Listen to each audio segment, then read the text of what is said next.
we've been on the road for a little bit over a month in our minivan and bicycle winter adventure.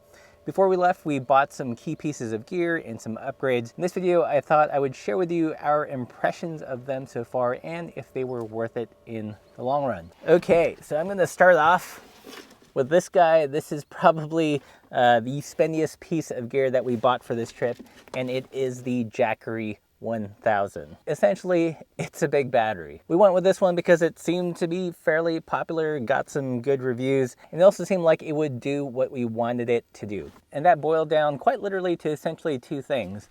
One would be to run our electric kettle so we can make some coffee without setting up the stove outside. And because it has a built-in 1000-watt inverter, it can do that. This is a Bonavita Bon Voyage travel kettle, and when it's plugged in, it draws about anywhere between 7 to 700 watts, still within the range of the Jackery. The other thing we needed it to do was to run the fridge. A little bit more on the fridge later. So far, the Jackery has been an absolute champ. The way we've been using the two together is when we're camping, the fridge is essentially plugged into it pretty much all day, overnight, and depending on ambient temperature, the battery will go down anywhere between 15 to 25%. So far in our experience, with the Jackery 1000, we'll easily get about 3 days worth of refrigerator and kettle use, and that's without charging the battery up with solar. If it's sunny and I deploy the two solar panels that we have, they're both 100 watts, we could probably run indefinitely. It will bring in more juice than it's using for the fridge.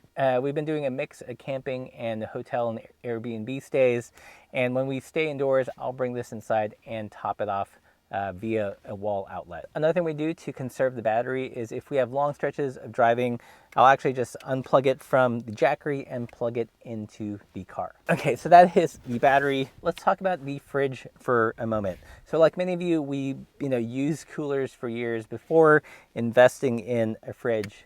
And I have to say, it's going to be really hard to go back. It's been so nice to not have to search for ice. Everything is nice and cool. We have a lot more confidence when carrying raw meats or eggs, stuff to cook actual meals. Between powering the refrigerator with either the car or the Jackery, we've had no problems with it. This is the IceCo. I'll put a link to the specific one in the description below. What's nice about this is if for whatever reason the compressor dies, it's rotomolded and can be used as a cooler. And knock on plastic. So with this fridge, we're able to carry about easily like a week's worth of food. The fridge and the battery were the things I was most worried about failing or having issues with because they were the most expensive van upgrades. But so far, in just over a month of travel, I think they're definitely worth it. So the other thing I am super stoked about that we bought for this trip is this thing. It's what's called a utility tent, tent for short, and it's got a lot of interesting uses. Because we're in the minivan, space is at a premium, so it's nice to have another space to do things like change. Some people also use the utility tent for a toilet setup. We are not packing a toilet on this trip, but probably one of our favorite uses for this is actually taking a shower. You can be camped out at a fairly busy campground, but pop this up, fill up 2 water bottles with some, hot water, and bam, you've got yourself a shower after a ride. So much better than a baby wipe shower. One thing I love about this one specifically is that the setup is super easy. It folds down into kind of 3 large circles, and when you set up, it expands on its own, and all you have to do is stake out the 4 corners. This was one of those impulse buys, but it's something that I think we'll always travel with the minivan. Kind of related to that is this thing, and it's this cheap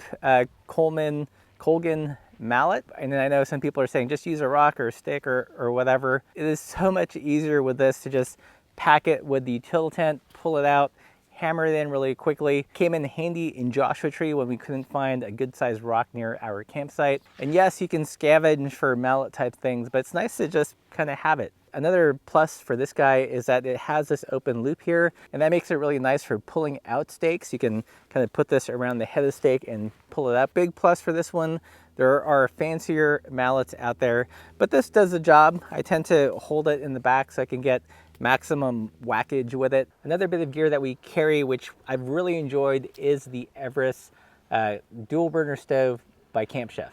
Very similar in design to those Coleman 2-burner stove, but I found cooking side by side, the burners on this are really efficient. They fight the wind well. It brings water up to boil really quickly. A little bit harder to find these days. I don't know what's up with supply chain issues, but if you can get your hands on a Camp Chef Everest, highly recommend it. Okay, to go along with the Camp Chef, I picked up this guy. This is a Lodge griddle.